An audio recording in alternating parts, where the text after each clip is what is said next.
2, 1. Stand by for the broadcast, ladies and gentlemen.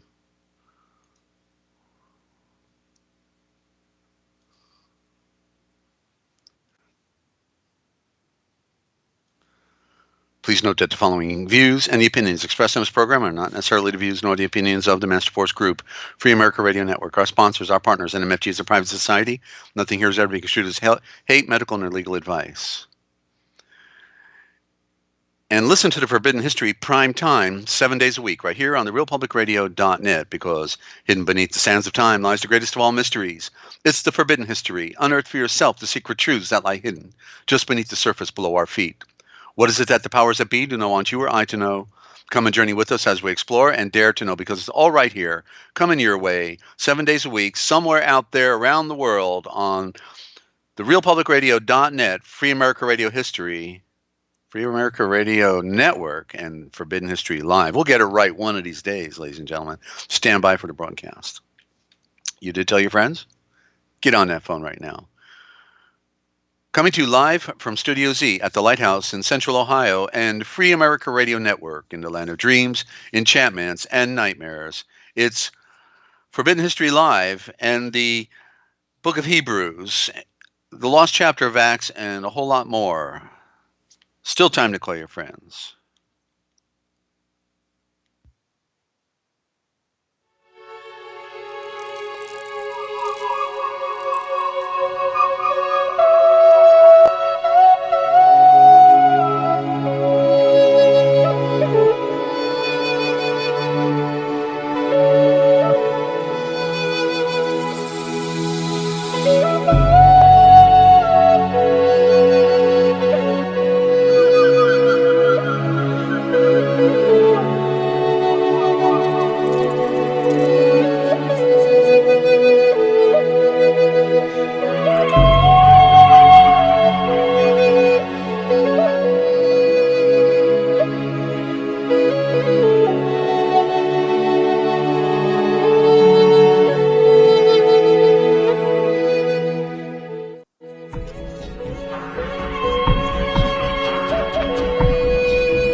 Finally did it, ladies and gentlemen. 3 takes, and 3's the charm tonight. And welcome to the broadcast. We are doing the part 4, the final part of the Hebrew, the Book of Hebrews by Yochelleg, Paul, ladies and gentlemen.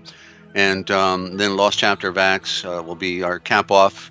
Have a little boat out of the Essenes, origins of Christianity first tonight, and some words as Yochelleg as well. And welcome to our listeners out there, and that way, and also to Ninja. And Ninja, I don't think you should be juggling ATM machines. That doesn't sound like, a thing to do. So you may want to, I don't know what that means, but anyway, maybe it means something else. I'm sure it does. So, but glad to have you here to the broadcast. And, interesting, the games they play, like, we have the Emerging Sea broadcast system, and it's a play on the words for the Emergency Powers Act that they instituted in the 1930s, 1933 circa, and the bankruptcy of America, and then they have the War and Emergency Powers Act. And so you can see in the word emergency, emerging sea, because what they did is they brought the Admiralty law onto the land, and they made the high water mark actually the high point of every state. The top of every mountain, the highest mountain peak in every state is called the high water mark. Literally, the Admiralty Sea encroached upon the entire land of America, and we are drowning in their piracy. The piracy. The ship of state pulled in to Washington D.C., the District of Columbia, and symbol of the twin towers, the two columns, the ancient idols of Moloch and all those other wonderful pagan cultures. And and so we're dealing with the emerging sea. So they got us under Admiralty law, and all the words are games like treason, because the treason was committed by the tree's sons, and the tree's sons were the ones who crafted the ship. And so they had a craft, and they had a craft, and with their craft they made a craft, and out of trees, and therefore they're the tree's sons, and the tree's sons who were crafty, conquered the world. There's an ancient slogan that says, everyone wanted to claim the land, but there was one culture that claimed the sea, and those were the ancient mariners. Of course, they were working for the unseen hand. They weren't in charge. They're working for Baba Gwandi Bandi Gandhi Randi in the cave with the loincloth somewhere in India, in the mountains of Tibet, running the world, but with his buddies, of course. Nobody is doing it alone. It's the ancient Aryan Brahmin Hindu priesthood that we talk about, and they're a little mix of everything today, because there's nothing that they haven't touched. There's nothing that they are not, it's called the wormwood. In Revelation, it's called wormwood because anything, which means serpent's wood, but it talked about the honey and the serpent's wood is the cross, of course, and once the pagan culture touches anything, then it's made poison. So that's like the sourdough getting into the unleavened bread. Once you have a little sourdough get into the unleavened bread, it's no good anymore. It's worthless. And because we're supposed to have pure bread, and meaning no sourdough and no the stuff of the world, so to speak, that corrupts everything, to purify. So I was leading up to this word turmoil, the word turmoil, right? Well, we know that what is the number one thing that has destroyed the world? Is it not oil? The oil, the carbons that come out of the exhaust, not to mention the petrochemical companies that are needed to make the oil, to process it, the chemical plants and their vessels and all that goes on. It all goes up in the air from the processing to when it's in the automobile, and that's all destroyed the ozone layer. And so it's interesting that the word turmoil says, the term is oil. The term is oil. Yeah, it's turmoil, because that's what's really been the destruction of the world. There's been different statements made about what is the real currency in the world, and some have said it's the diamonds of the roads, the roads diamond mining, or it is the barrels of oil, and of course then some say gold. So all of them have their own standard weights, of course, and measurements, but maybe we'll never know. I actually remember someone who told me that it was the automobiles that they produce, is the number one factor in the revolving currency in our world, because look how many automobiles. You ever notice how they keep making automobiles, right? It's amazing, and they're just like everywhere, parked in parking lots, waiting for somebody to buy them. How many cars? Not to mention they're on rail cars too, and it's amazing. This matrix that they have created, ladies and gentlemen, and we're really in a fix. Okay, so the term is oil. It's turmoil, and so they're in other words, this is what created the power of Islam. Okay, in other words. It's been well established thanks to Lindsey Williams, who I used to interview, and who was a chaplain on the Exxon pipeline up in up Prudhoe Bay, Alaska, way back in the 1970s, 1980s, and he hung out with the board of directors there at Exxon, and he was in on the information when they discovered the largest oil fields in the world, right up there on the north side of Alaska, Prudhoe Bay, and all that. And then they said, okay, we're shutting this information down. We're not going to let anyone know. Not to mention they discovered the biggest fields also in Montana, Wyoming, and the Dakotas. You know, we didn't need to go anywhere for oil, but yet we empowered the sand fleas of Arabia, called the Saudi families. And I guess they were another type of sodbuster, driving camels instead of horses. But the Saudis, they, were just peasant dirt sheiks and fleas and sheets or whatever. And then they say, hey, look, we'll make you a deal. We'll get your oil. You let us come over here, get oil. We want to save ours, and we'll give you a bunch of funny money in the process, but we keep half of it. We put it in the Chase Manhattan Bank, and we let it, grow with interest. And then we use it to make loans to other nations around the world to bankrupt them, because they'll never be able to pay back the loans. And so literally through oil, this term oil that they created the Saudi state that never existed. In other words, what's that? Dubai. Dubai. Out of the sands of the desert came Dubai. And it's all the money, that was purchased buying gasoline here in America. Okay, America built Dubai and also built the Islamic State that is destroying the world, and then it's destroying the ozone, destroying everything. Are we having fun yet, ladies and gentlemen? Shelley, are we having fun? Are you getting this? Okay. Yes. So, yeah. Okay, I think I heard you. That was a little blip right there, but okay. So what happened? Okay, that way of saying what happened. What happened is, well, we're the biggest fools in the world. That's what happened. We're under a mind control state, and and it was Lincoln who said, who got smart. This is the reason they killed Lincoln, because see, Lincoln was working for the Knights of the Golden Circle, which was a Vatican a clique that included Jesse James and John Wilkes Booth and the actor who shot Lincoln, and all these people were in on the secret societies. That's why Wilkes Booth could literally jump on a stage in front of everyone, say, "Hi, I just shot your president," haha, runs out, and gets away, and they never caught him. That they got a patsy, just like they did with so many other deals. So Lincoln, he finally got smart and realized, he was being manipulated, and says, well, you know what, we could pay somebody to give us, the rails for the railroad, and then we got the rails and they got our money. So, but if we produce our own rails and we buy it ourselves, we got the rails and we got the money. And so that seems like the way to go. And so, of course, the banksters didn't like that, and nor did the Vatican, because the banksters are working for the Vatican, and that's what they do. So that's the great. It's a monster's world, ladies and gentlemen. It's not your world. It's the Moon Star. It is the and now that way's got no sound.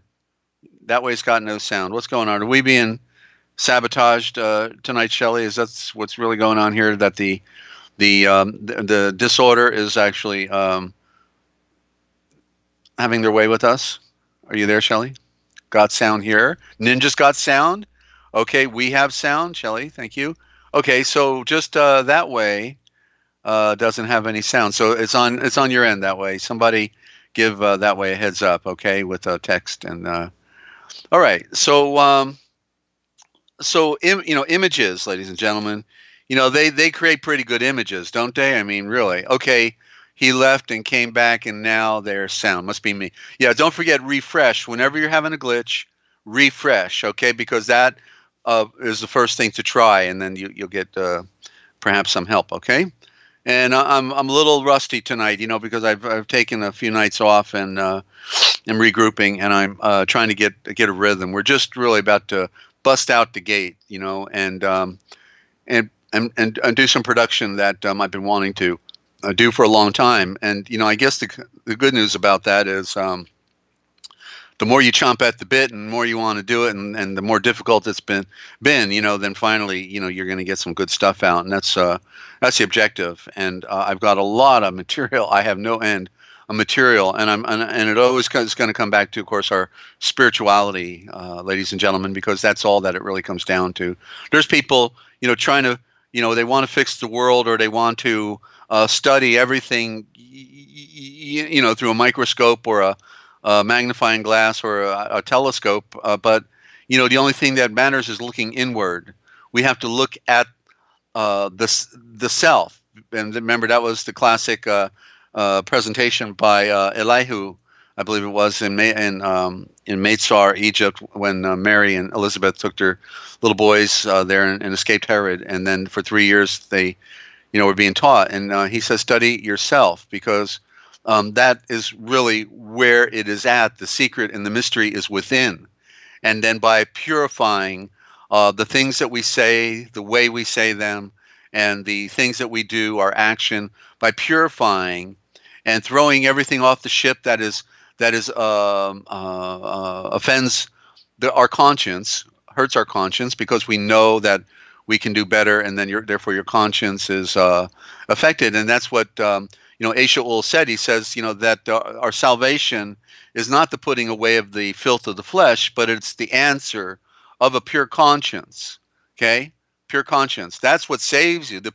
You can stand before your Maker and keep looking up and not look down and be ashamed, because you have put off the things of the world. That's the great secret and the great mystery. Okay, and I'm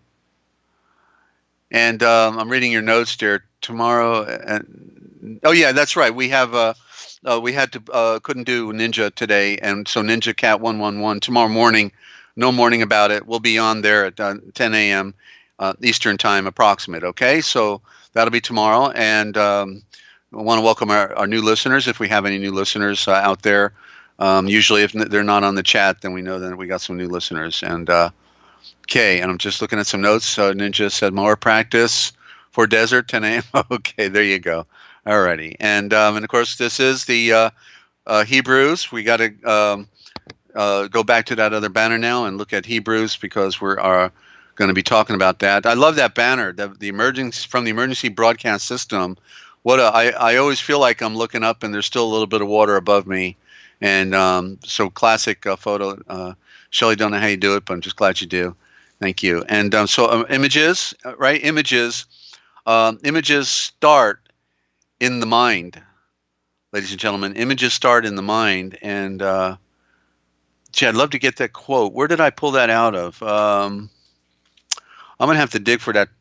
I guess tomorrow. Then I'll look for that, because I want to. That was in a good location. I think it was in the dictionary on scriptures and myths. But let me go ahead and I want to do a read today. And I may not do a long broadcast. I'm just like, we had some technical challenges, and I want to finish the book of Hebrews for sure. And so I've got a few reads I want to do. And by the way, we do take calls. Forbidden History Live is the Skype. Okay, Skype is Forbidden History Live, 3 words, and we love to test out Skype. So if you want to give it a shot, we'd appreciate the engineering test for us. We're still trying to test our systems, but I've got a interesting read out of a book by Edmond Bordeaux-Zaquet from Eastern Europe, and he's written like 70 books, I think, some outrageous number. And this one's the Essene Origins of Christianity. He was like an insider. He'd been to the Vatican. His father would go to the Vatican, and his parents were. His father was an author, and I think his grandfather might have been. And so, literally, a real scholarly family and insiders in the way that they were there. So he found the Essene writings in Austria, and then just started copying the materials, translated the Gospel of Peace of Jesus Christ from Hebrew, and so true scholars, true scholarship family, and this section that I just read today is called Chaos and Method, and so it's rather interesting, because I got wind that he he knew the problems with our tradition in the West, our Christianity, Western Christianity, because he commented on it that that our scriptures have been manipulated and played with by the priesthoods, and so now this is a bigger book. This book is, I don't know, 200 pages over, and so rather interesting read today. Faith, which correctly is the victory of light, stands by the side of reason, outside of history and of science. It belongs to the inner consciousness of the individual, free to believe, that's another code word, free to follow what he pleases. That's right. It belongs to the inner consciousness of the individual, and so that he should be free to follow what he desires. Absolutely. And the victory of light can rest satisfied with mystery. Indeed, mystery is a necessity for it, and naturally it is a part of it. It's, as you know, I always say, it's the great mystery, and it's constantly unfolding and never stops. The origins of Christianity, on the other hand, are in the domain of history. The Church, indeed, has composed her history from the standpoint of religion and faith, but what is it worth historically? Posing the question here. We propose to consider its credentials.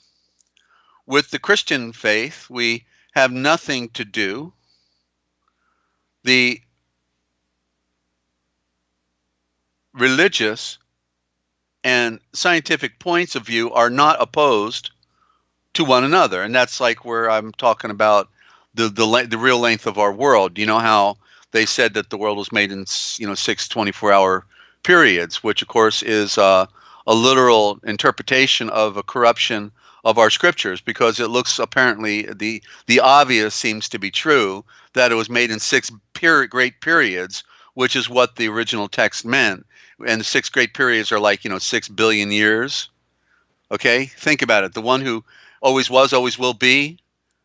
What's his hurry, right? If he's always there, always here, and not going anywhere, then what's his hurry? He does things in his time, and it shows his absolute greatness. What greater picture could you have of the one who made all things? In that he's called the Ancient of Days. What does that mean, Ancient of Days? Well, if the Earth was only 8,000 years old, I would hardly call that Ancient of Days. But 6 billion years, I think that's Ancient of Days. So even in the terminology, we have to get the picture of what is implied, and so therefore science and not other than the propagandistic science and the propagandistic religion, which have just have separated everything, when everything is one. Everything is one, as everything was made, so it is. And therefore, all we have left is to put on the correct narrative for how it was made. But of course, if priesthoods are controlling the narrative, then you think they're going to tell you the truth, right?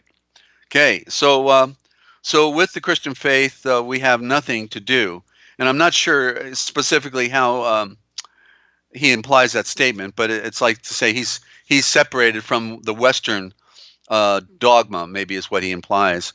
The religious and scientific points of view are not opposed to one another. They are mutually exclusive, and they were made exclusive, and that's the the problem. Just like, okay, I'll give you an example.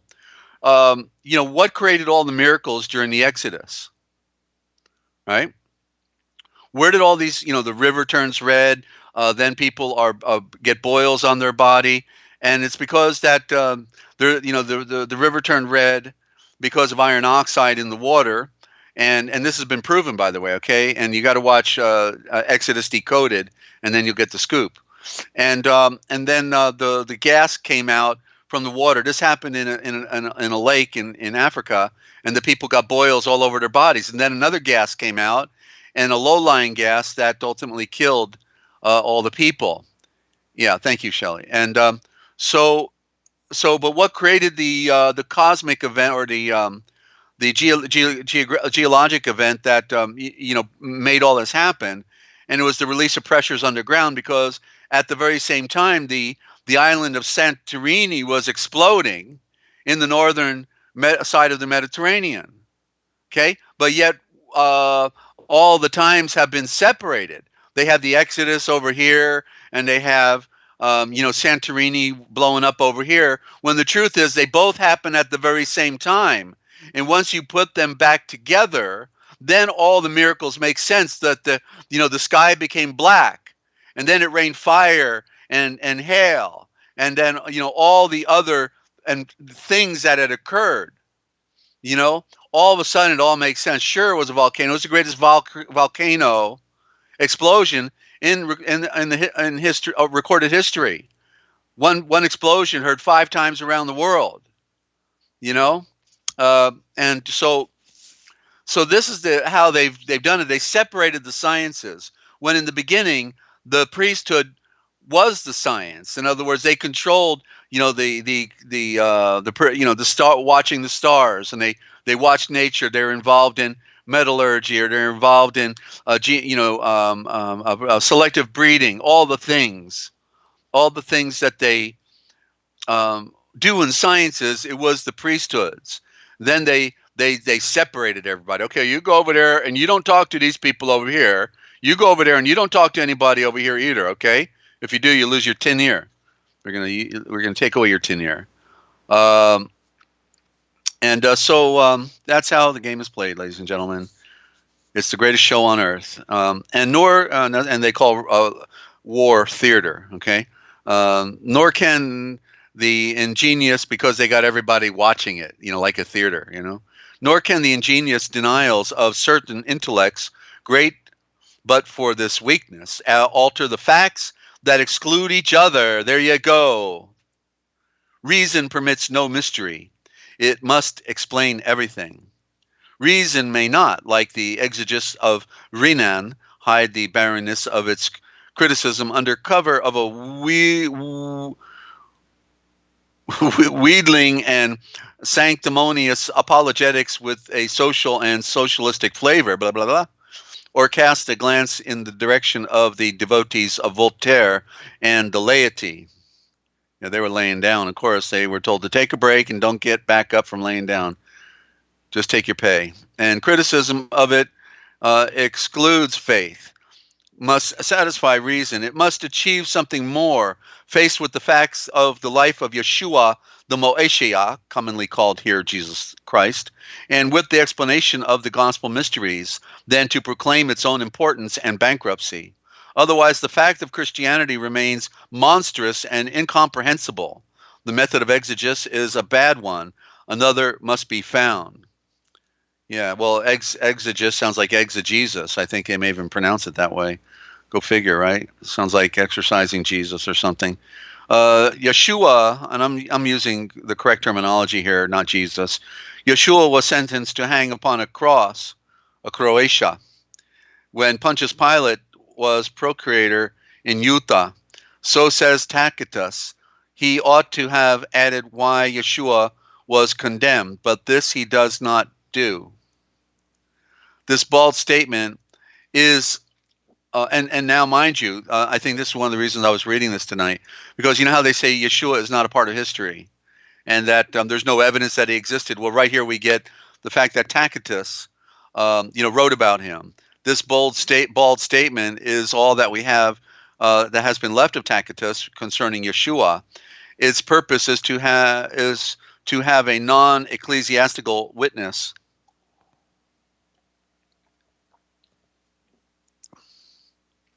To the historical existence of the individual known as the Moeshiach, Christ. There are exegetes like Druze in Germany and Crouchhound in France who deny his historical existence. I'm sure they're paid well for it too. They belong to a mythical school which seeks to prove that the central figure of the Gospels, correctly Evangelion, correctly the star message of enlightenment, never lived. That the central figure of the Gospels never lived, Yeshua. They based their conceptions on the paucity of unsuspicious documents which mention Yeshua, the Moshiach, or Jesus Christ, notably certain passages in Tacitus, Annals 1544, and Suetonius Claudius 25:4. Since there are so few, they consider these short passages as interpolations, meaning somebody just stuck them in there. If it were a fact that only the passages in Tacitus and Suetonius exist, then there might be something in favor of this view. If this were so, the story of Yeshua, the Moshiach, would be entirely a figment of the imagination with an historical support, without any historical support.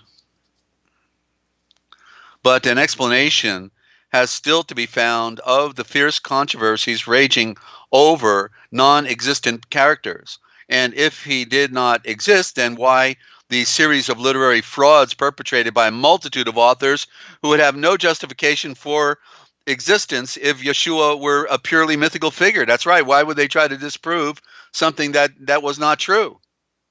Right? Think about it. Put out all that effort, but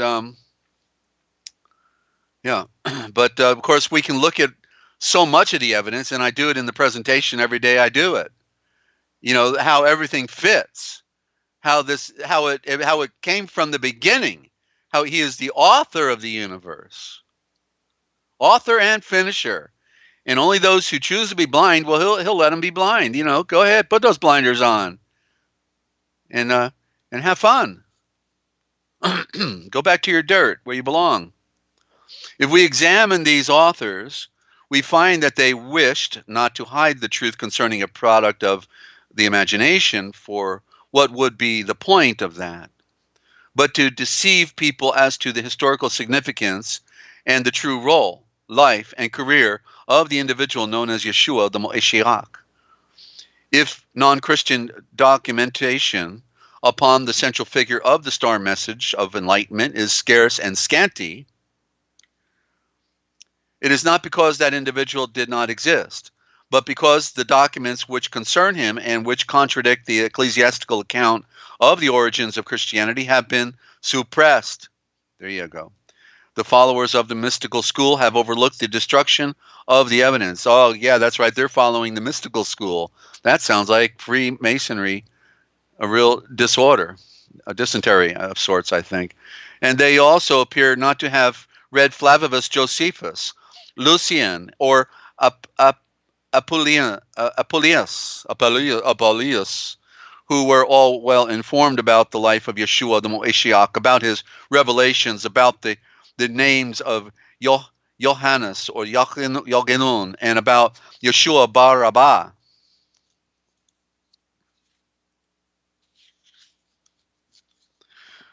The fact is that the whole truth about the life and work of the Judean Moshiach has been suppressed, and his story falsified and adulterated by ecclesiastical history.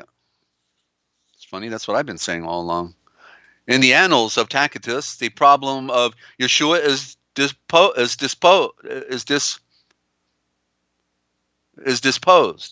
of in a single sentence, giving the outcome of a trial with no mention of its reasons.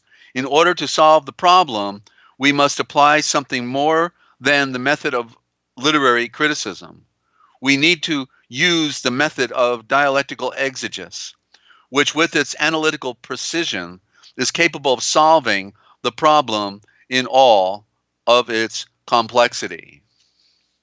Well, it's only complex to those who are not deep thinkers, of course, and listen to anything anybody else says without investigating anything. And so there you go. That's out of the Essene Origins of Christianity. I'm just working my way through it. It was a beautiful birthday present, and I'm so grateful for it, and I'm already putting it to good use. Okay? And here's another word, Adam. Adam, A-D-A-M, but correctly spelled A-D-O-M, because you have to have the A and the O. It's from the beginning. The O is hiding behind the A. The A is the compass, the architect's compass, and makes a circle at the bottom. The compass goes round. And so it'd be just like, so atom, A-T-O-M, the antithesis to the atom, A-T-O-M, is the Adam, or the Adom, the A-D-O-M.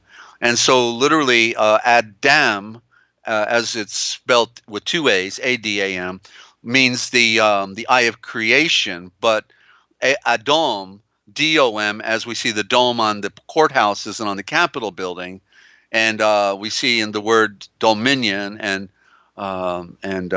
domination and things of that, sort of those words, then it's the eye of judgment. Okay, so Adom means the eye of judgment. So we are the at the pinnacle. We we could also say then we are the eye of creation in that sense. We're that all creation came into being for us. For us, what a mind blower! That this entire universe, the stars, the moons, the planets, everything, all of nature, all put together just so that we could be here in this great mystery. And then, then we're given the task of having to figure it out, right? Got to figure it out. Whoa, who's gonna help? Who's gonna help me do that? When all my friends are stupid and my teachers are lying to me, and that includes politicians, the preachers, and therefore all the books and everything is all mistranslated. They changed the words. How are you going to get out of here, ladies and gentlemen? How are you going back home when you don't have a roadmap? You don't know the way, and the very people that say they love you, they hate you. They hate your guts. They would love to drink your blood or to have a ritual sacrifice or seduce you or rob you or kick you down a stairwell like the Jesuit priests did and to the Native American peoples here in America, up in British Columbia. What they did to the traditionals up there, committed genocide, murdered like about 150,000 of them, kidnapped all the children from their parents and put them in schools and did every dirty little act that you could ever imagine to little boys and girls. While they're saying, "Oh, Jesus loves you," and and wear their nuns' robes and their priest robes, and destroy life, are the most wicked, despicable. I'm really so glad I started out in Catholic school, just to be an eyewitness of their wickedness, because those nuns were so demented and so hateful. They terrorized me in first and second grade. I was out by second grade, stayed back in first grade. So I literally, including kindergarten, was in for 4 years, but first grade twice and second grade in St. Peter's Catholic School in New Brunswick, New Jersey. And wow, I was so terrorized one day when I walked home from school. When I closed the back door, I slammed it so hard the glass window in the door broke and fell. I'm lucky I didn't get cut. But I slammed the door at 6 years old or however old I was. I was so terrorized, and so yeah. These it's the ancient Malachian, Babylonian, Swiss cheese, Hindu, Brahmin, piece of garbage religion that has been dominating our world. And all they care about is their little power trip and their little red beanies on their head. And maybe they smoke a joint every now and then. They certainly get drunk and drink blood and do all the raping and pillaging they can ever imagine. They wage all the wars. Of course, Washington is just their military arm. That's all Washington is. And it used to be Britain. But of course, then they just move the chess piece a little bit on the board, and it goes to the other group, and that way nobody can ever figure it out. Oh, left hand, right hand, no, left hand, right hand, no, right. Well, who's running the show anyway? I don't know. Well, maybe it's both hands. Maybe it's both hands, sure.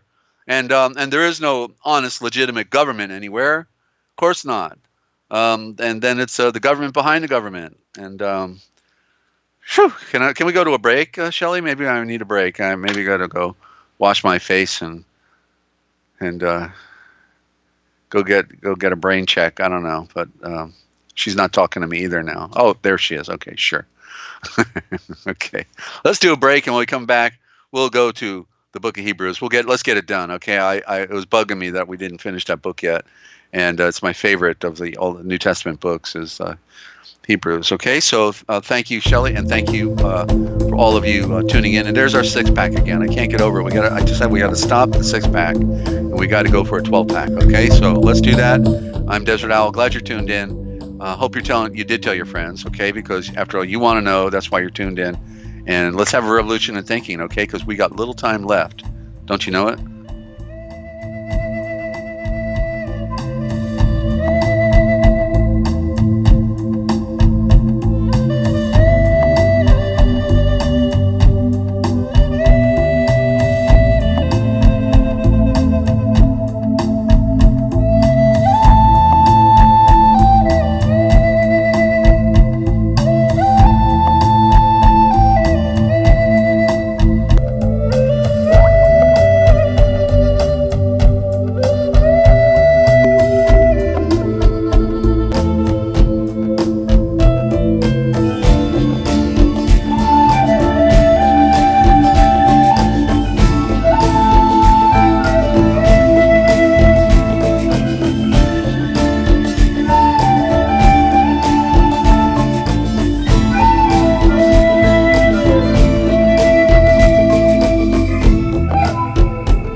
I got to tell you, the only thing that can make this this music better is to get some of that beautiful scenery, going through like the Canyonlands or Grand Canyon or, Utah, the Arches National Park or Mount Zion, Zion National Park, anything like that, and get it moving, where they use the drones. I mean, that would really be cool, my friends. Okay, so keep me in mind for that. I'd love to see that, and I think people enjoying the program, it really would create a great break. The still shots are good. That was really good, and the beautiful scriptures. Way to go, Shelley. Just I don't know how she finds time, but she puts out the effort and it makes it great. Yeah, but we can really create a very unique broadcast that way. So just keep that in mind, and we may have to give credit, of course, to any video like that we use, certainly. And okay, so I guess we're back. Let me pinch myself. It still hurts. Okay, we're still here, and and Ninja, you're working on it too. Okay, we'll show some to our engineer. Very good, thank you. Great team effort.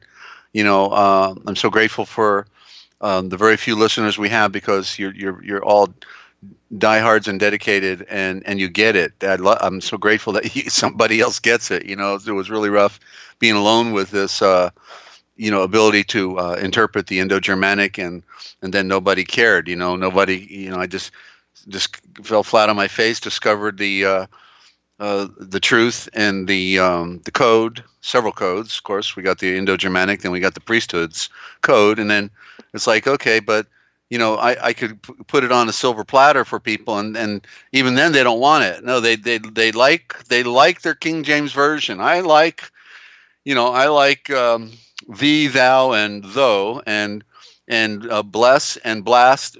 Bless is blast, and righteousness, man, that's really righteous. I love it.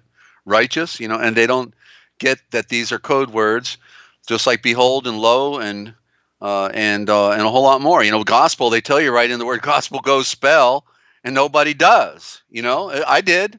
My hands up. I went and spelled. Okay, you got, and in fact, the spell is what they put you under. They put you under their spelling, and so therefore they're controlling your mind, and that's called mind control. And they got you under the spell, because it's all about spelling, ladies and gentlemen. Don't you get the picture? So wake up and smell the coffee. And so let me find out where we are here. And geez, I can't find out where we are here. Look at this. Okay, bam, slam dunk. Okay. Not big into basketball, though. And I actually was third string, Shelley saw. Brings back bad memories. I brought the one time I brought my father to a basketball game I was in. I sat on the bench for the entire 4 periods, so I was really, I guess that's why my father never talked to me again, something like that. And yeah, crazy world, Mr. Smith. Okay. So where are we? Chapter 11. Okay, chapter 11 in Hebrews, and of course, what I'm doing is transliterating as I go with original thoughts. So we're reading out of Etheridge's translation of the Aramaic from 1846, and it's the closest to getting back to the Eastern text while still reading the English. Modern English, and but then I, of course, transliterate the code words back into the Indo-Germanic, and therefore we get a real flavor of something that we've never tasted before. Okay, so that's what we're doing, and we're chapter 11, so we're almost done with this, and now victory of light, faith. Victory of light is the persuasion concerning things which are in hope. You can follow along in your book if you want, and I'll give out the verses periodically so you can figure out where we are.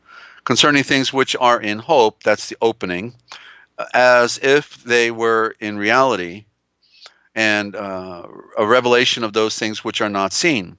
And for this was the declaration concerning the Ulthors, the elders. Ulthors is correctly. And for this, by victory of light, by faith, we perceive that the worlds were ordained by the Eshavors of Yahweh. And how and the worlds, I assume, means the planets, because there's only one sphere that we call the world, and that's ours. So I perceive that it means the planets, including the moons, therefore, were ordained by the Shavor. That would include the sun, probably. It probably means more correctly the 7 days of the week, the worlds, the Elohim, which is what they also are, were ordained by the Shavor of Yahweh, and how these things were seen were from those which are not seen. By the victory of light, Abel, offered a sacrifice which was far better than those of Cain, which here is Cohen. That's interesting. There's the word priest. I could underline that. Cohen. This is the Aramaic. Okay. Always finding something new by comparing. You know, that's the thing we got to do.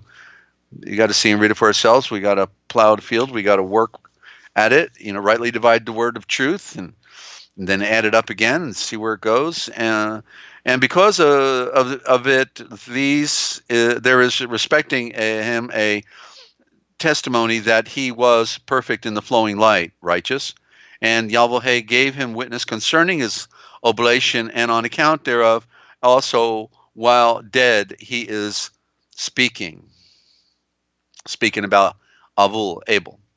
Through victory of light, Enoch was translated and did not taste death, nor was he found, because Yahweh had translated him. For before that he would translate him, there was respecting him the declaration that he pleased Yahweh. Verse 6. But without the victory of light, it is not possible for Ashan to please Yahweh, for he who draws near unto Yahweh must know that he is, and that of those who seek him he will be the rewarder.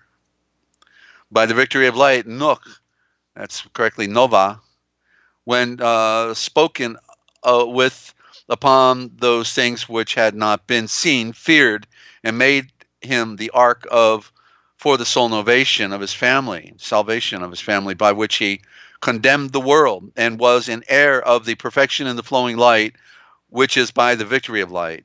By the victory of light, Zavram Haim, there's Abraham is the source for the word sovereign. It's Zavram Haim, meaning the plurality of sovereignty, the many sovereigns that go in the covenant relationship.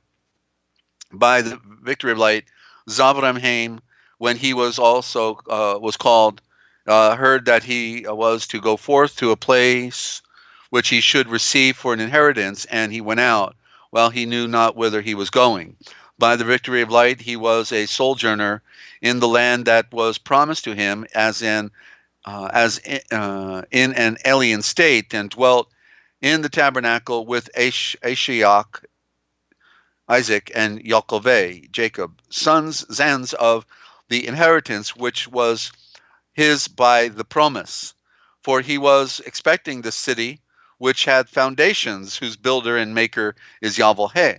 But saith Sarah, who was barren, received strength to conceive seed, and which thing was not in the same time of her years, gave birth to a son, because she was sure that he who had promised to her was trustworthy. Therefore, from one who had failed from old age were there engendered multitudes as the stars of the sun, of the stars of the cosmos, and as the sand of the shores of the sea, which have no number. Okay. In the victory of light died these all, not having obtained their promise, but from afar had beheld it, and exulted in it, and confessed that strangers they were, and sojourners on the earth. Sojourner is star traveler. For they who these things say make manifest that their city they are seeking. They're looking for their home, the real home, which is in the throne of the sun, actually, in the light, in the garden of the atoms, the Genun of atoms. But if that city from which they had gone out they desired, they had opportunity then to return and go back to it. But now it is known that a better one that than they desired, that namely which is in the throne of the sun. Heaven is a code word for the sun. Heaven is also code word for sky and cosmos, most often for the sun. Wherefore Yahweh was not ashamed their great Elohim to be called, for he had prepared for them a city. By the victory of light, Zavramhaim offered Eshayach in his temptation, and his only engendered he lifted upon the altar, even him who he had received by the promise.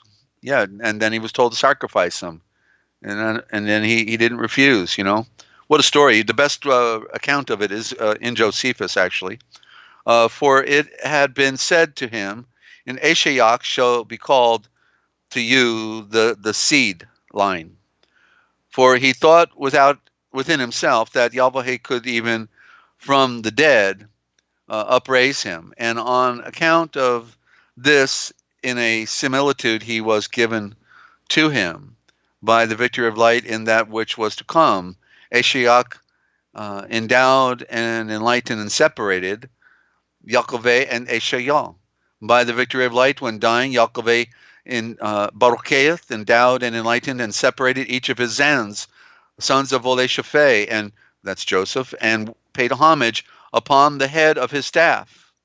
By the victory of light, Oleshaphe, when dying, was mindful of the going forth of the Zans of Eshareul and commanded concerning his bones.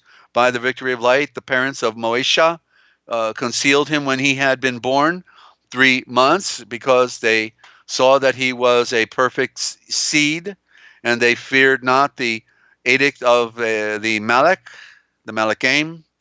By the victory of light, Moesha, when he became an Eshan, refused to be called the Zan of the daughter of Pharaoh, and chose for himself to be the affliction with the people of Yahweh, and not for a little time to delight himself in the blindness of this world, and considered the riches of the reproach of Moesha, of the Moeshayach, to be far greater than the treasures of Mitzrayim. Literally says Mitzrayim here, not Egypt, Mitzrayim. For he contemplated the recompense of the reward. By the victory of light, he forsook Mitzrayim and feared not the wrath of the Malachim, and hoped also as one who could see and read it for himself, Yahweh, who is the invisible one. By victory of light, they performed the Passover, the Feshach, and the sprinkling of the blood, that he might not come near he who was destroying the firstborn. By the victory of light, they traversed the sea of Shulf. That's Yam Shulf, which means at the land's end. And the Josephus account is important as well in this, and also the book of Jasher, as those who march upon dry land, and it's even in the Kolbrin. But the Mitzrayim were swallowed up in it, and when they had dared to enter it, they drowned. By the victory of light, the ramparts of Yareko, which means the Father is rich, the walls fell down, and after they had been encompassed 7 days. By victory of light, Rechab, the harlot, did not perish with those who would not listen, because she had received the explorers in peace. And what shall I say further? For as well brief is the time for me to tell of Gideon, and of Baruch, and of Shamshon, and of Nephtoch, and of Tavat, and of Shemaul, and of the rest of the star navigators, they who through the victory of light conquered kingdoms, and performed perfection in the flowing light, and received promises, and shut the mouths of lions, and quenched the powers of fire, and were delivered from the edge of the sword, the Eshavor, and were made strong by infirmities, and became valiant in battle, and overthrew the camps of the adversaries. And they gave unto women Eshaphe, women, their sons by the resurrection of the dead, and others in torments died, nor hoped to be delivered, that the better resurrection they might have. But others went through mockings and scourgings, others unto chains and imprisonments were given up. Others were stoned, others divided, others died by the edge of the Eshavor, the sword. Others wandered about clothed with skins of sheep or goats, and necessitous, afflicted, and driven out. men of whom the world was not worthy, because as wander became as they became blah, blah, blah. They became as wanderers in the desert and in mountains and in dens and in caverns of the earth. And these all of whom there had been such a declaration concerning their victory of light received not the promise, which we all have, ladies and gentlemen. We have the promise, okay? They didn't have it. In our time, in the golden age of light, in the age of the second born, we have a promise of a gift. If you will continue on in well-doing and faint not, as the scripture says, because Yahweh hath afore contemplated for our help what we need, that without us they should not be made perfect. That's right. That's why these stories of the ancient are so relevant, because they complete the storyline. They give us the picture of where we are in the storyline. Let me take a sip here, and we'll be at it further. And don't forget, you can also call in by phone at 608-566-7295.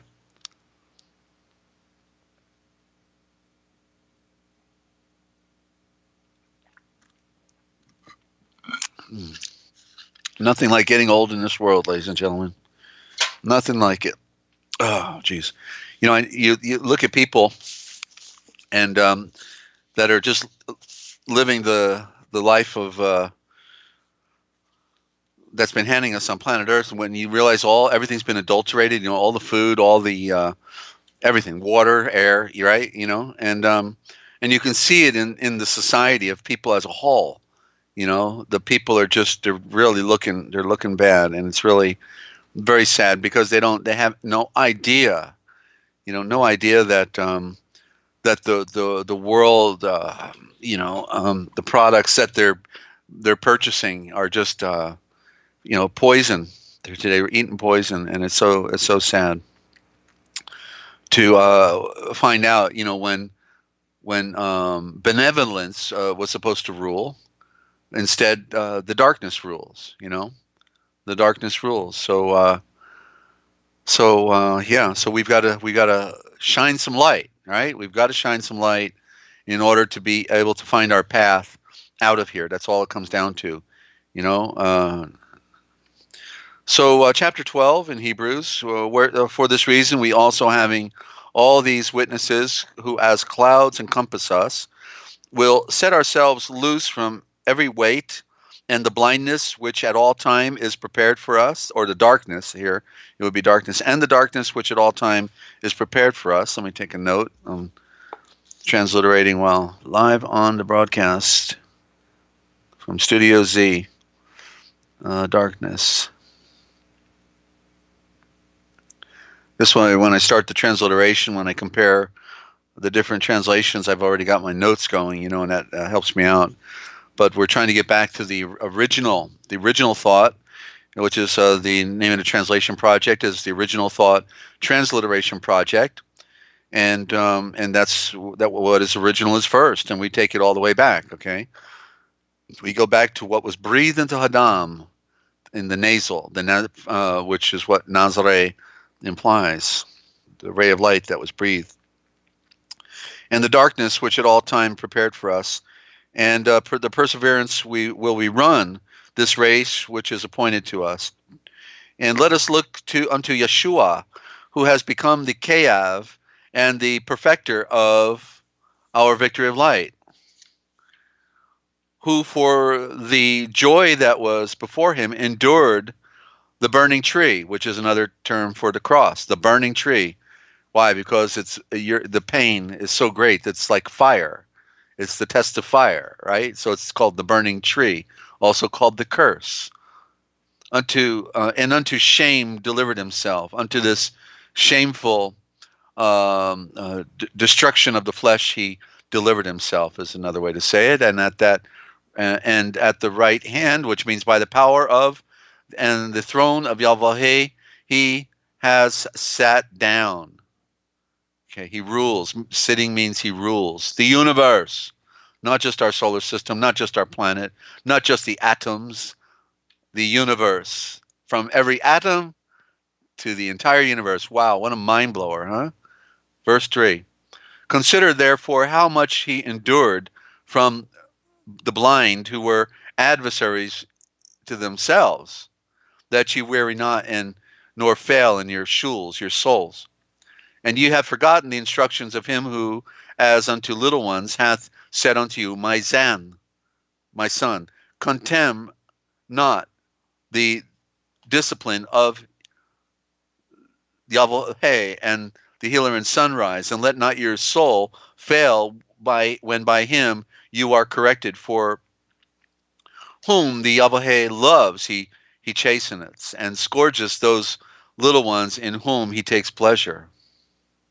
Endure therefore correction, because Yahweh acts towards you as with little ones, who is a Zan whom his father does not correct. And if you be without the correction with which everyone is corrected, ye are aliens and not youth, not children. Children's one of those bad words, hard to get away from. And if when the fathers of the flesh have chastened us, we have revered them, how much more are we bound to be subject to our spiritual fathers, that we may live? For they, during a little time, as they willed, chastened us, but Yahweh, our great Father of light, for his advantage, that we might partake of his pure nature, of his pure anointed nature. For all chastisement in its time is not considered as joy, but as grief, but in the end the fruit of the shalom of eternal peace and perfection in the flowing light it gives unto those who with it have been exercised. For this reason your relaxed hands and your trembling knees make strong, and right ways make for your feet, that the members which is the lame may not wander, but be healed. Follow after the shalom of eternal peace with every Ashan, and after the pure anointed nature, without which Ashan, our healer in sunrise, you will not see. And be aware lest anyone be found among you failing of the favor for all, that's grace, favor for all of Yahweh, or lest any root of bitterness should put forth the flower, and or should maybe perhaps kill the flower and injure you, and many be contaminated. Boy, put forth the flower. There's another unique statement. I don't remember seeing that one. Let me just underline it. Put forth the flower. Okay. So, lest there be found among you any fornicator, or dissolute, or as Isu, who that's Esau, that's correctly Eshayal, who for one meal sold his birthright. Here it's spelled Isu, Isu. That's the ultimate code word. They didn't want us to get that one at all. For you know also that afterwards he desired to inherit the Baruch game, the endowment and the enlightenment and separation, but was rejected for place for a rebreath of a star, repentance he found not, though with tears he sought it. For you have not drawn near to the burning fire, and to that which may not be touched, neither to darkness, but to a mystery, and to a tempest, like a storm, nor to the voice of a trumpet, and the voice of the Eshavors, which they who heard withdrew from, that it might not be additionally spoken to them.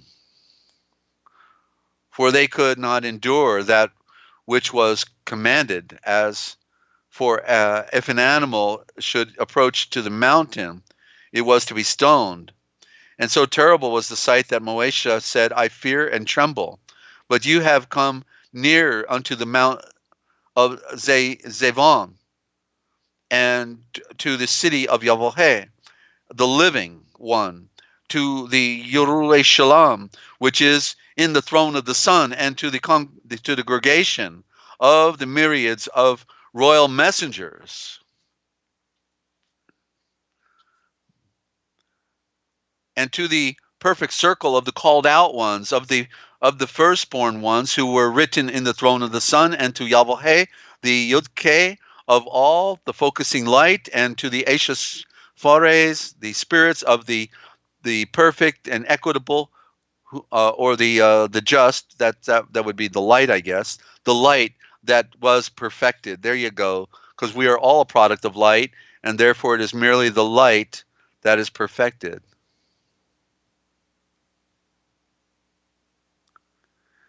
So it keeps opening up as I continue reading it like this, and that's what we're attempting to do is to see it most clearly, and it's by repetition that comes. And then I'm amazed at some people that don't want to watch the documentaries over or read over and over. And we can't stop. I'm always inspired by watching all those those movies and the themes. Like my favorite gospel is the Gospel of John movie, and it's really a great one. And I probably watched it 20 times now, and never get tired of it. And to Yeshua, the mediator of the new covenant, no, it's not new, it's everlasting. It always was from the beginning. The mediator of the everlasting covenant, and to the sprinkling of his blood, which speaks better things than that of Abel. Beware, therefore, lest ye be adverse from him who hath spoken to you. For if they escape not who were adverse from one who spake with them on earth, how much less we, if we withdraw from one who hath spoken to us from the throne of the Son.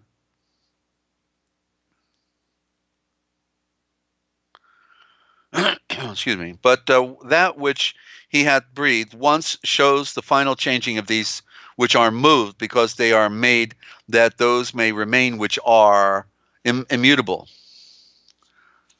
Therefore, because we have received the royal domain, which is immovable, let us hold the favor for all, by which we may serve and please Yahweh with reverence and with fear. For our great Dolohim is a devouring fire. Well, the great Dolohim logo is the sun, so go figure, right? A devouring fire? I think so. A consuming fire, yes. Kaftor 13, I think this is the last one, right? Oh, yeah. All right. So let the love of the brothers continue in you, and the kindness to strangers forget not. For in this some who were worthy, while not perceiving it, have received royal messengers. That means you and me, okay? People, not some invisible creatures. That's how it's all been convoluted. There is no word angel in there. It's Malak, and that means royal messenger, and that's us if we are sharing the royal message. Remember those who are bound, as if with them who were bound. Be mindful of those who are afflicted, as Ashan should who are clothed with flesh. Honorable is marriage among all, and their bed undefiled. But whoremongers and adulterers Yahweh focuses light upon. Let not your mind love money, but let whatever you have suffice you. For the healer in sunrise has breathed, I will not abandon you, nor withhold from you my support. Take a note.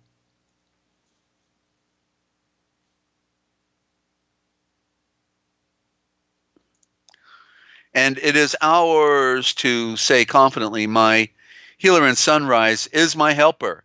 I will not fear what can an Ashan do to me. Remember your leaders, those who have spoken to you the Eshavor of Yahweh. Reflect on the communion consummation of their course, and imitate their victory of light. Let Yeshua the Moeshiach is yesterday, and today, and forever. Unto strange and variable doctrines be not led away, for it is perfect that with favor for all we confirm our hearts, and not by meats, or in other words, not by food, because they have not been helped who have walked within those doctrines. That's where we get the term deity, because deity means the tie with the diet. Yes, in certain traditions, right? Okay. But we have an altar on which it is not lawful for them to eat who minister to the tabernacle. For those animals whose blood the high Amun priest took into the sanctuary for blindness hath their flesh burned without the camp. On this account Yeshua, that he might sanctify his people by his blood, without the city suffered. Therefore let us also go forth unto him without the camp, being clothed with his ignominy. For we have no city which is permanent here, but one that is to come we are expecting. By him therefore let us offer up at all time unto Yahweh the sacrifices of praise, rising up in the creation, which are the fruits of the lips which give thanks to his name. And forget not compassion and consummation to the poor. And forget not compassion and communication to the poor, for with those sacrifices an Ashon pleaseth Yahweh. Be persuaded by your leaders and obey them, for they watch for your souls as Ashon, who must render an account of you, that with joy they may do this, and not with groans, for that is not profitable for you. Create light for us, for we are confident we have a perfect conscience, that in all things we desire to act right. Let me just highlight perfect conscience. That was what we were talking about earlier. And more especially, I ask from you to do this, that I may be turned to you quickly. But the great Elohim of the Shalom of eternal peace, who brought up from the house of the dead the great shepherd, of the flock, and by the blood of the eternal covenant, who is Yeshua the Moeshiach, our healer and sunrise, make you perfect in every perfect work, that you may do his will and effect in you whatever is perfect before him. By Yeshua the Moeshiach, to him be the illumination, the star illumination, unto the age of golden light, the golden age of light, Yamun. Now, let me just take another note.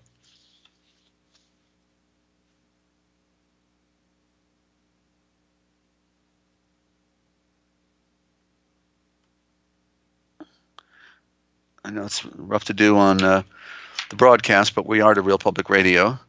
Now, I respect from you, my brothers, that you prolong your minds on the Eshavor of exhortation. For in a few Eshavors I have written to you. But know that our brother Timotheus is released. There's the evidence that Paul wrote this, by the way. Okay, prima facie evidence, because he talks about our brother Timotheus. I mean, that's just a hallmark. You know, he said Timothy was his son in Yeshua. You know, and so that's one of the best pieces of evidence. Not to mention just the ability, you know, to communicate this. Who better than Shaul, right? Paul, you know, for being a Pharisee of Pharisees, and then called out because he was so had so much zeal, but he was honest. That was the thing. He was honest and not corrupt. He was a purist. And that's why he became what he did. So here it is. But know that our brother Timotheus is released, and if he comes soon, with him I will see you. Ask for the shalom of eternal peace of all your leaders and of all the Zanes, the anointed Zanes, and that they of Italia ask for your shalom of eternal peace. The favor for all be with you all. Let there be light. Yalmun. And there we have the completion now of the book of Hebrews, Etheridge's translation of the Aramaic 1846. New Testament, ladies and gentlemen. Get it. You can get a copy by going to the works of Ewan McLeod, E-W-A-N, and then M-A-C, capital L-E-O-D. Ewan McLeod, or the website somewhere around here. Let me see. Okay, Aramaic, JesusSpokeAramaic.com, or JesusSpokeAramaicBook.com, or BibleManuscriptSociety.com, BibleManuscriptSociety.com, okay? So check that out. And Shelley, if we can go to another break, and then when we come back, I'll try to knock out the lost chapter of Acts of the Apostles. Okay, they were not postals. They were not in the post office. They were royal malachim, royal messengers, correctly, and but they went postal on them, and so this is how they messed everything up. They've really done a number on us, ladies and gentlemen, but that's okay. We're going to untangle the web and reweave it correctly. So don't go away. We'll be right back. I'm Dezert-Owl. Glad you tuned in. You better tell your friends, okay, because the time is short, and after all, you wanted to know this, didn't you? Sure you did.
And welcome back, ladies and gentlemen. Hope you're enjoying the broadcast. And it's great that everything gets recorded. What an interesting time we have to produce and then to have in this type of a forum on YouTube to build. You know, I know that somebody always comes along eventually and tears it all down. That's what's happened to a lot of the great information that we've had out there. But nonetheless, we we'll do it for as long as we can. That's all we can do. And so so let's get real quick into the lost chapter of Acts, and we'll call it a wrap. All right. And this is another work by A. Raymond Capt. He gave us the Book of Jasher and the Great Pyramid Decoded. A lot of fantastic works came by Raymond Capt. And you can get this book at artisanpublishers.com. Artisanpublishers.com. Tell them Desert sent you. And Dezert-Owl, and then I've been dealing with them for over 20 years. Wonderful people over there. Lynn Hoffman is the owner. Ninja wants to call in. Come on down, or come on up. Wait a minute. You're down. I'm up. Come on up, Ninja. Give me a call while I try to find the page here. Okay, Ninja Cat. She says it's freezing down there. They got winter, and we're having a very cool springtime here. Very cool, considering that what they're doing. Of course, we know by Dane Wigington on his YouTube channel that they're ice nucleating us, and it's really true. Even when they say it's 70 degrees, it feels like it's freezing. It's really interesting. Oh, phone ringing.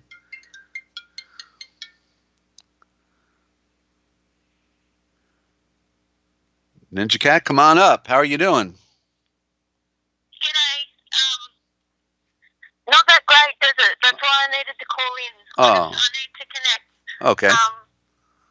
And speak with normal people. Well, that couldn't be me. I mean, come on.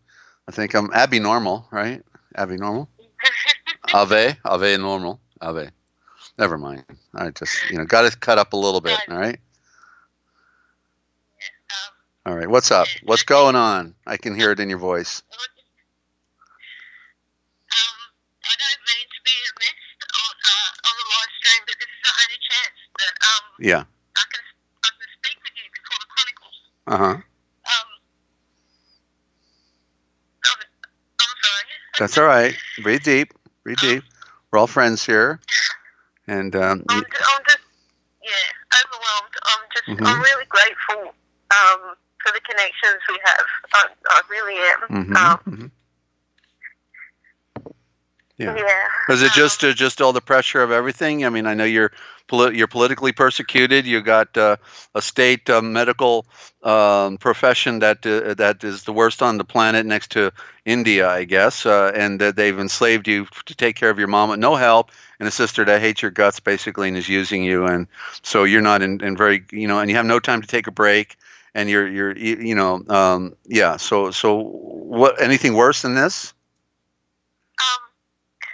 I think it's just really starting. I'm feeling so separated at the moment, and I think everything combined is like not just me, but I think part of the overall plan for people like us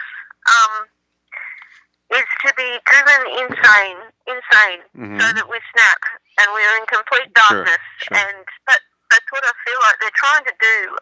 Right. I get nothing from anybody. All I hear is complaining. Like, I don't mean to talk negative about Mum, but it's just everything is an issue, and it's all complaining, and there's no empathy or appreciation whatsoever, and it's just really getting to me. And the bottom line, you got to leave. Go ahead. Yeah, I don't know how, Desert. I don't know how. I want to grab it. I just want to grab a tent and a backpack and go, but it's freezing here. Oh yeah. Um, Okay. yeah, I don't know how. Like I'm Yeah. being drained of everything right now. My energy, Mm-hmm. and just from all sides, I can't take time for myself. I have no personal space. I can't take time to look after myself, and get healthy and get fit. And yeah, I'm just being drained from all sides, and I'm really glad,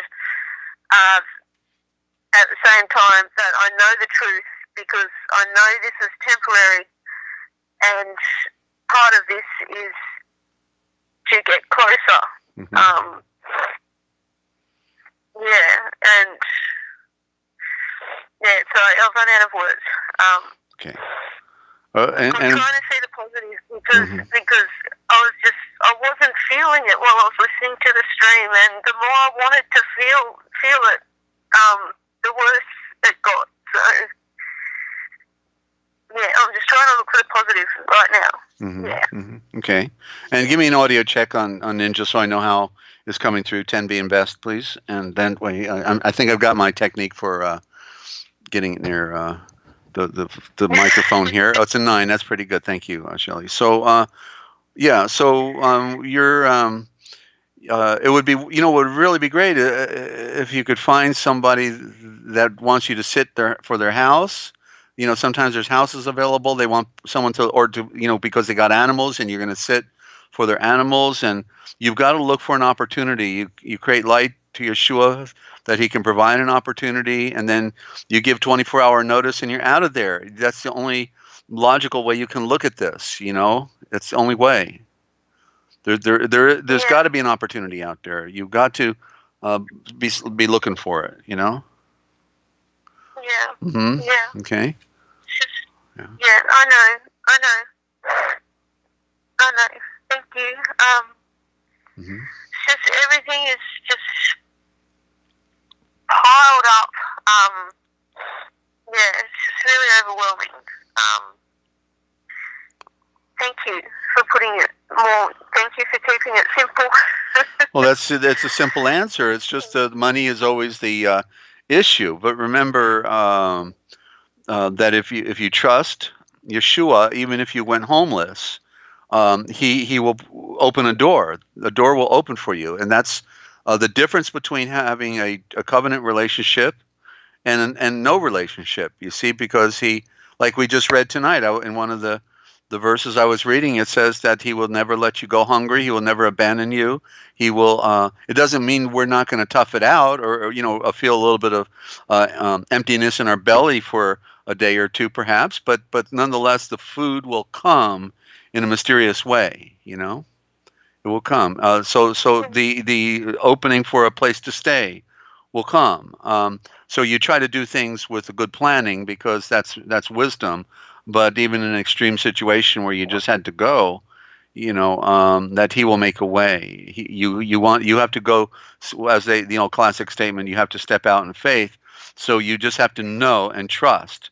Okay, so he's proved it to me over and over and over. I still deal with you know, post-traumatic stress from getting beaten up by the government, and then the additional pressure that the games they played on me here in Millersburg, Ohio, for the last 5 years has created a lot of stress for me. Even when I know the truth, I still feel the stress from you know, nobody likes to be pushed around, and it's a psychological push. It's not a physical push, although they have threatened my life. They have threatened my life and tried to run me over already, spy on me at the local Walmart and, you know, dollar store and all that. You know, they're the ultimate game players, and because they're a criminal you know, cartel, and therefore they've got to keep their skills honed, and so they can find somebody that they can target, you know, like me over here, you know, and so, but it's okay, you know. In other words, Yeshua sees all things, and in the process, I've, you know, look at what's happening with me in the you know, in all my extreme persecutions. I'm on the cutting edge of the greatest revelation in the history of the universe. So, quite a bit to be excited about at the same time, right? I hear. Like, I'm excited to be involved in that desert. Yeah, that's right. That's why he said that you give a glass of water to a royal messenger, and you will receive a royal messenger's reward. So you have wonderful things coming your way if you will continue in well doing and continue to perfect your your life before Yeshua. Mm-hmm. Thank you. Okay. Thank you. You're welcome. Just remember, nobody's going, and you got to be like, you're the only one going, and it don't matter. You're going. Forget everybody else. They're not going. That's okay. You can go somewhere where nobody else is going, and that's what we're all doing here, right? Yes. All right. Yes, we are. All right. Yeah.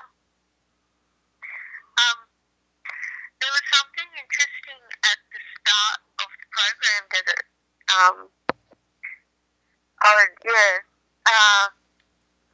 gonna have to re-listen because I think I missed the best part. Yeah. I just want to hold that thought. I just want to say to that way, and also a testimony is also a test of money, and that's one of our greatest challenges. Also, is to have the funny money that we need at the time when we need it, like Ninja here. So okay, continue, Ninja. That's the issue. Yeah. Yeah, that's also in the courtroom. They want your testimony in the courtroom, but what they're really saying is, how much money do you have? This is a test of money. We can get you out of here real quick. You got some money? Oh, you don't? Well, I think we'll put you up the river. We'll bond your hide, and we'll get you on Wall Street then. Okay. Mm-hmm.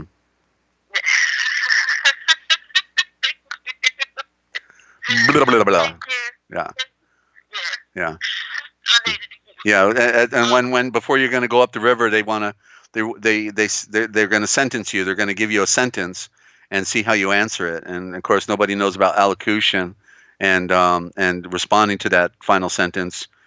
And so, yeah. Do you have any last words?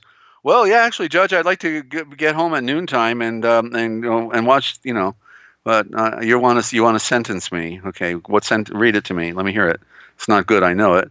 And then it's up the river for you. But you see, there's since it's a game they're playing. You got to be good at the game. If it's a game board, you got to be good at the game board. Monopoly. Okay.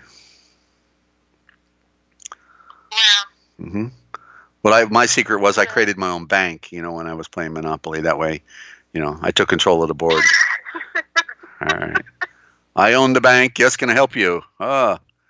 Okay, I get interest. Then I play the same game they played. Anyway, just kidding. I used to play when I had my family.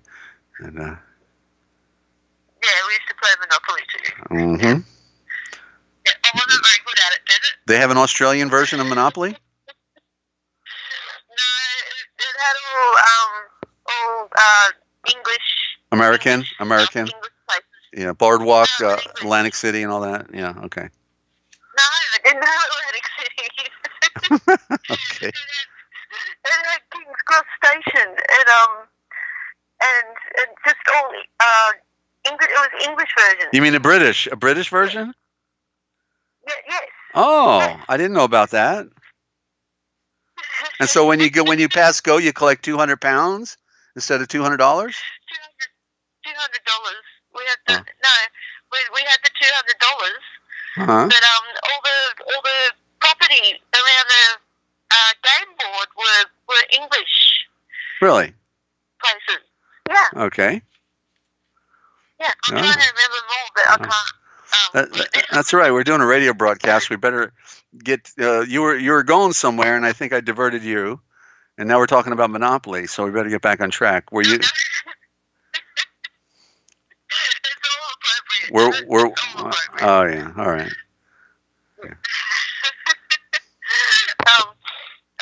When you were talking about oil, I was just at the start. I was amazed because I look into anything and everything, but I've never really looked into oil and oil rigs and all that sort of stuff. It's never really been my interest, and I was looking at oil rigs last night, and then you mentioned it today, and that's why I wowed.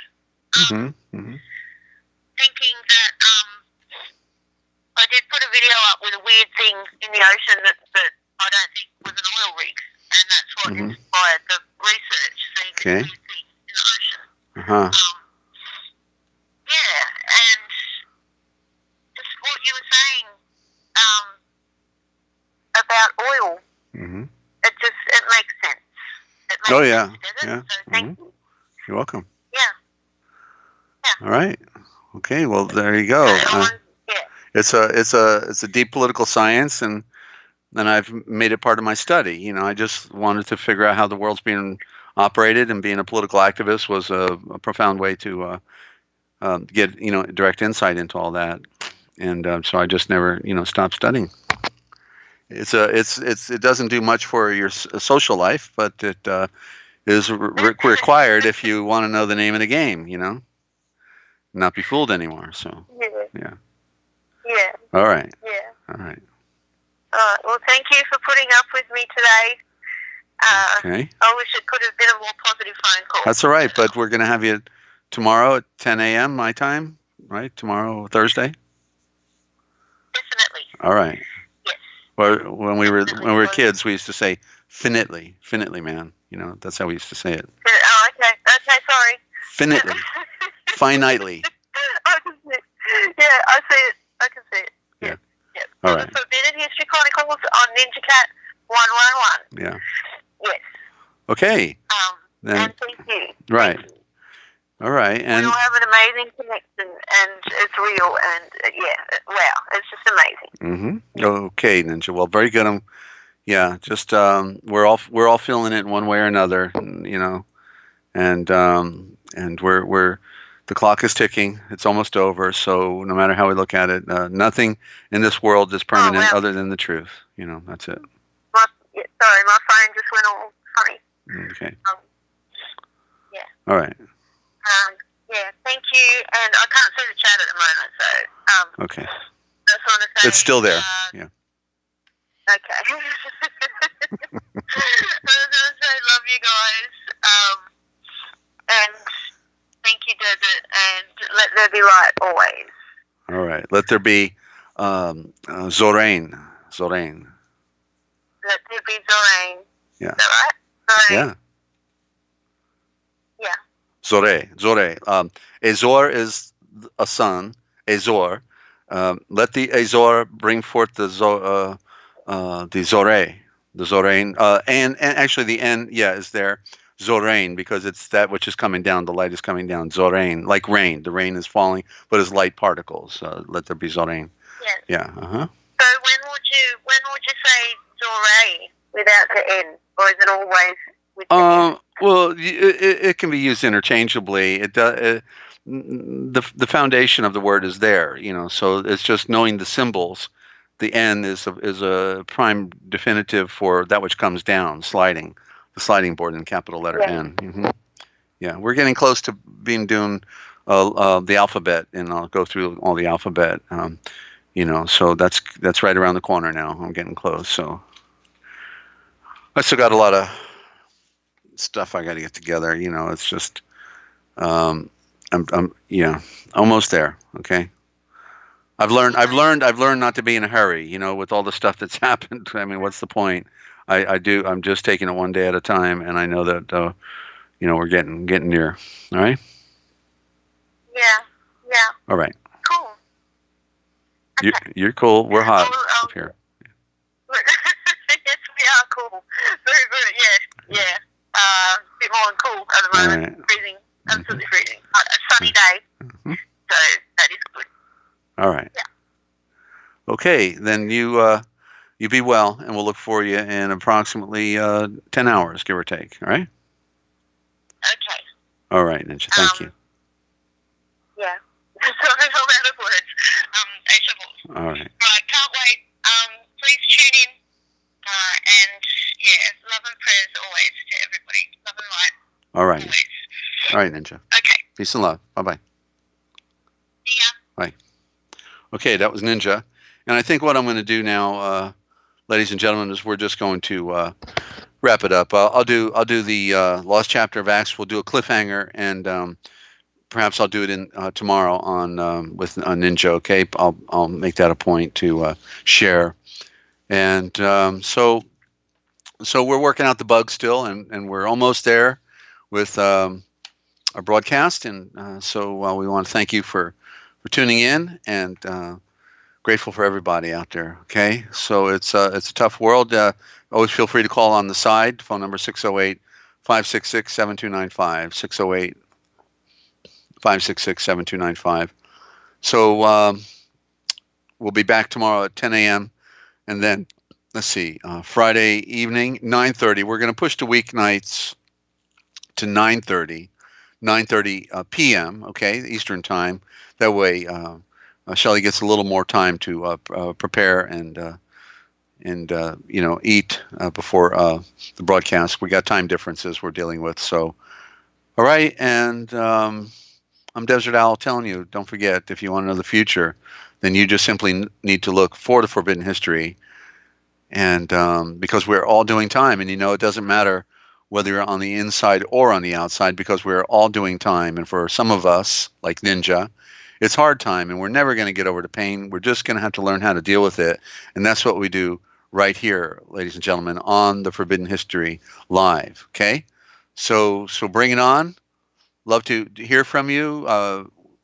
Feel free to join us on our program in a chat or on the call, Skype, or tell a friend. All right, let's have a revolution of thinking, and don't be a stranger. Okay, after all, you wanted to know, I wanted to know. Now I'm sharing with you what it's taken me a lifetime to know, and I'm happy to do that. So take advantage of it, won't you?